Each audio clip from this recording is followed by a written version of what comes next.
Irmãos e irmãs, vamos a mais um momento da nossa liturgia na Igreja Católica Apostólica Romana, liturgia que eu passo para todos os meus seguidores no endereço @PauloRobertoMaciel6 no Instagram, endereço geral Paulo Roberto Maciel.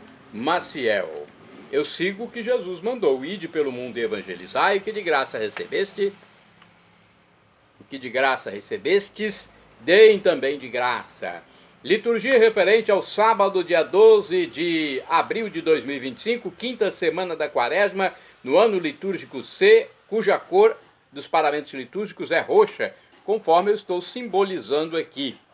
No rito temos a missa própria com o prefácio da quaresma. Eu sou leitor e animador litúrgico da Igreja Catedral em Colatina, também tercista. Primeira leitura da profecia de Ezequiel, capítulo 37, versículos do 21 ao 28. Assim diz o Senhor Deus: eu mesmo vou tomar os israelitas do meio das nações, para onde foram. Vou recolhê-los de toda parte e reconduzi-los para a sua terra. Farei deles uma nação única no país, nos montes de Israel, e apenas um rei reinará sobre todos eles. Nunca mais formarão duas nações, nem tornarão a dividir-se em dois reinos. Não se mancharão mais com os seus ídolos, e nunca mais cometerão infames abominações. Eu os libertarei de todo o pecado que cometeram em sua infidelidade e os purificarei. Eles serão o meu povo e eu serei o seu Deus. Meu servo Davi reinará sobre eles e haverá para todos eles um único pastor.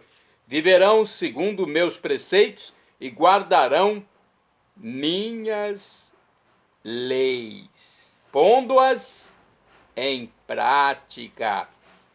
Habitarão no país que dei ao meu servo Jacó, onde moraram vossos pais. Ali habitarão para sempre também eles com seus filhos e netos, e o meu servo Davi será o seu príncipe para sempre. Farei com eles uma aliança de paz, será uma aliança eterna.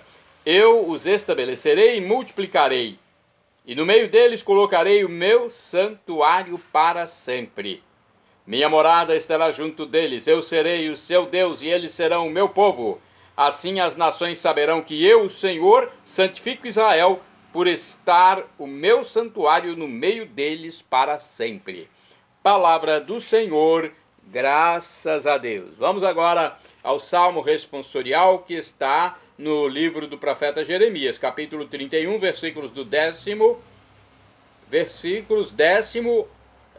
11 ao 12a-b e o 13. O refrão é o décimo D. O Senhor nos guardará, qual pastor a seu rebanho. Repitamos: o Senhor nos guardará, qual pastor a seu rebanho. Ouvi, nações, a palavra do Senhor, e anunciai-a nas ilhas mais distantes. Quem dispersou Israel vai congregá-lo, e o guardará, qual pastor a seu rebanho. O Senhor nos guardará, qual pastor a seu rebanho. Pois, na verdade, o Senhor remiu Jacó e o libertou do poder do prepotente. Voltarão para o monte de Sião, entre brados e cantos de alegria. Afluirão para as bênçãos do Senhor.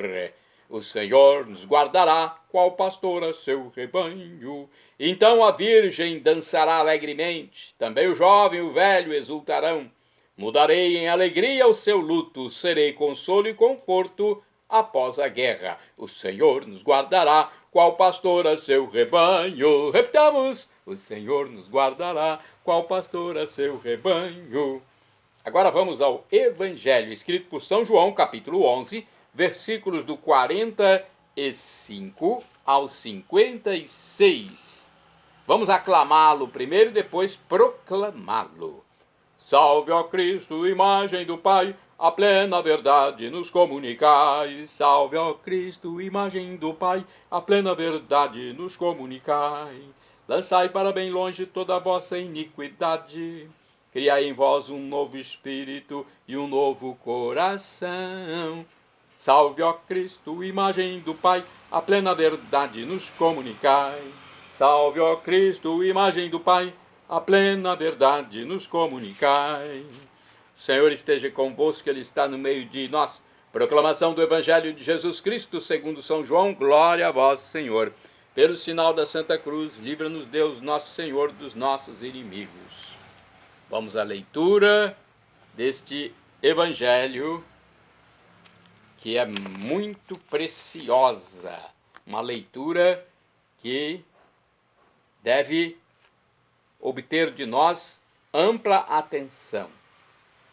O Senhor esteja convosco, Ele está no meio de nós. Proclamação do Evangelho de Jesus Cristo, segundo São João. Pelo sinal da Santa Cruz, livra-nos Deus, nosso Senhor, dos nossos inimigos. Glória a vós, Senhor. Naquele tempo, muitos dos judeus que tinham ido à casa de Maria e viram o que Jesus fizera, creram nele. Alguns, porém, foram ter com os fariseus e contaram o que Jesus tinha feito. Então, os sumos sacerdotes e os fariseus reuniram o conselho e disseram: o que faremos? Este homem realiza muitos sinais. Se deixamos que ele continue assim, todos vão acreditar nele e virão os romanos e destruirão nosso lugar santo e nossa nação. Um deles, chamado Caifás, como sacerdote em função naquele ano, disse: vós não entendeis nada, não percebeis que é melhor um só morrer pelo povo do que perecer a nação inteira? Caifás não falou isso por si mesmo. Sendo sumo sacerdote em função daquele ano, profetizou que Jesus iria morrer pela nação. E não só pela nação, mas também para reunir os filhos de Deus dispersos. A partir desse dia, as autoridades judaicas tomaram a decisão de matar Jesus. Por isso, Jesus não andava mais em público no meio dos judeus. Retirou-se para uma região perto do deserto, para a cidade chamada Efraim. Ali permaneceu com seus discípulos. A Páscoa dos judeus estava próxima. Muita gente do campo tinha subido a Jerusalém para se purificar antes da Páscoa. Procuravam Jesus e, ao reunirem-se no templo, comentavam entre si: o que vos parece? Será que ele não vem para a festa? Palavra da salvação, glória a vós, Senhor. Meditação, reflexão sobre o texto do livro Igreja em Oração, nossa missa no dia a dia. Imediatamente antes da Semana Santa, a liturgia nos mostra as autoridades religiosas com um único desejo: matar Jesus. Mas Ezequiel, na primeira leitura, vai nos mostrar que nem este pecado que concentra todo o mal, matar Jesus, o autor da vida, é capaz de impedir os planos de Deus de restabelecer no mundo uma única nação sob um único pastor e uma única aliança. Leia depois novamente em Ezequiel capítulo 37, versículos do 21 ao 22. Com sua morte, Cristo restaura aquela unidade que nem o pecado foi capaz de romper totalmente, apenas ocultá-la. Vejamos aqui outra reflexão, deixa eu ver, sobre João 11, versículos do 45 ao 56, no livro Palavra e Vida. Caifás era o sumo sacerdote de plantão na época, né? Caifás diz que é conveniente que um morra em lugar do povo e que não pereça a nação inteira. O evangelista diz que Caifás fala profeticamente porque Jesus ia morrer, não só pela nação, mas para reunir todos os filhos de Deus dispersos. Para Caifás, Jesus precisa morrer para que tudo continue tal qual tinha sido, para que nada mude. Todavia, a morte de Jesus para reunir os filhos de Deus dispersos cria uma nova sociedade, ultrapassa as fronteiras e as diferenças entre as pessoas. Já não existe nem judeu e grego, homem nem mulher, nem escravo, nem livre, como já disse o apóstolo São Paulo. Vamos a outra reflexão do livro Dia a Dia com o Evangelho. Vejamos aqui onde é que está João, capítulo 11. Vamos lá, estou pegando outro livro. João 8, João 11. Vamos ver se eu encontro aqui neste livro. Pode ser que não tenha, hein? Eu gosto de passar mais de uma reflexão, né? Não tem João 11 aqui. Infelizmente não tem. Então vai ficar apenas a reflexão que eu passei anteriormente. Ok? Mas já está boa, já fez. Já trouxe algum esclarecimento para nós. Vamos então aos santos do dia, porque os santos são pessoas que cumpriram aquilo que Jesus mandou. Amaram, rezaram, profetizaram. Vamos lá? Santo do dia 12 de abril, São Júlio I Papa. De acordo com o site do Vaticano, campeão da ortodoxia romana e defensor da doutrina trinitária foi São Júlio I Papa. Olha que importante, né? Vamos repetir essa parte. Então, segundo o Vaticano, Júlio I foi campeão da ortodoxia romana e defensor da doutrina trinitária. Ele, quando Papa, né? Quando cumpria sua missão de Papa. Durante seu pontificado, ele combateu muitos arianos.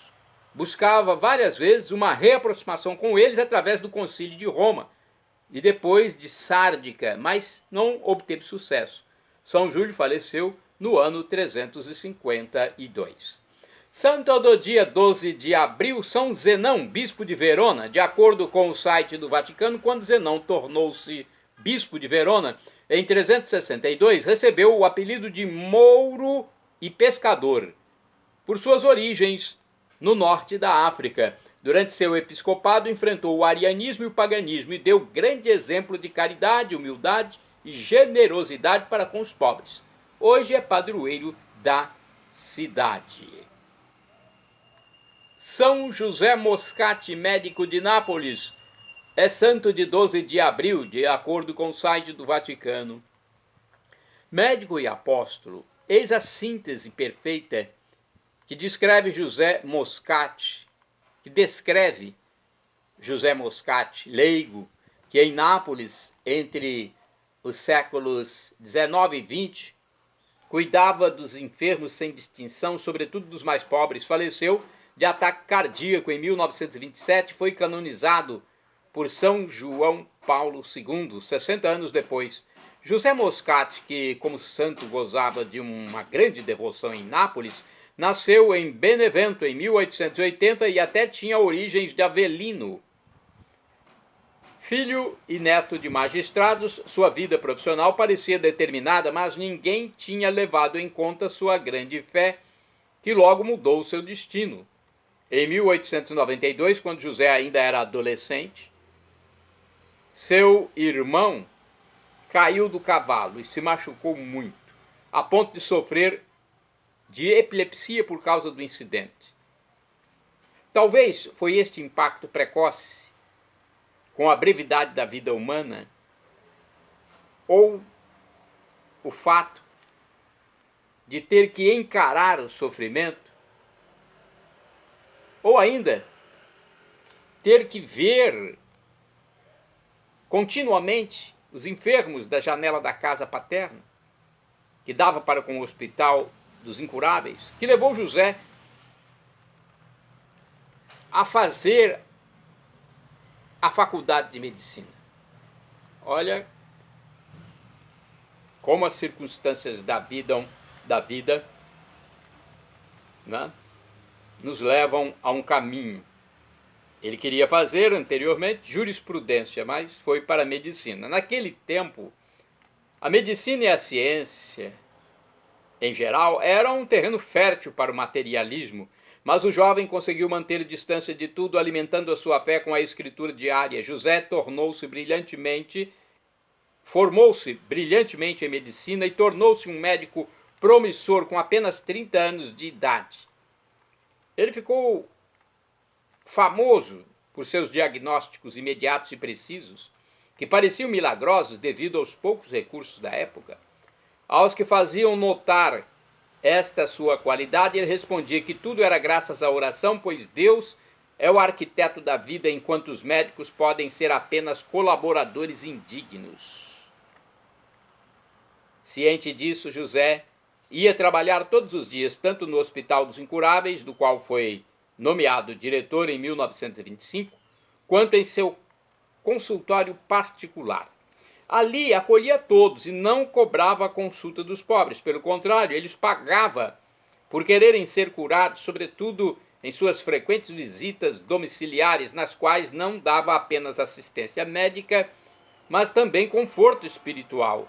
Dizem que certa vez, após ter curado um trabalhador acometido por um abscesso pulmonar que todos confundiam com tuberculose, o paciente quis pagar-lhe com todo o dinheiro da sua poupança. Mas José pediu-lhe que, ao invés de pagar seus honorários, fosse confessar, pois lhe disse: foi Deus que lhe salvou. Além de se dedicar à cura dos doentes, José tornou-se também um excelente pesquisador. Ele empregava novas técnicas e novos remédios, como a insulina, que em 1922 começou a ser utilizada no tratamento de diabetes. O santo doutor era tão hábil nas autópsias que em 1925 lhe foi confiado o cargo de diretor do Instituto de Anatomia Patológica. Não era raro vê-lo fazer o sinal da cruz antes de lidar com um cadáver, pelo respeito que se deve a um corpo humano que foi amado por Deus.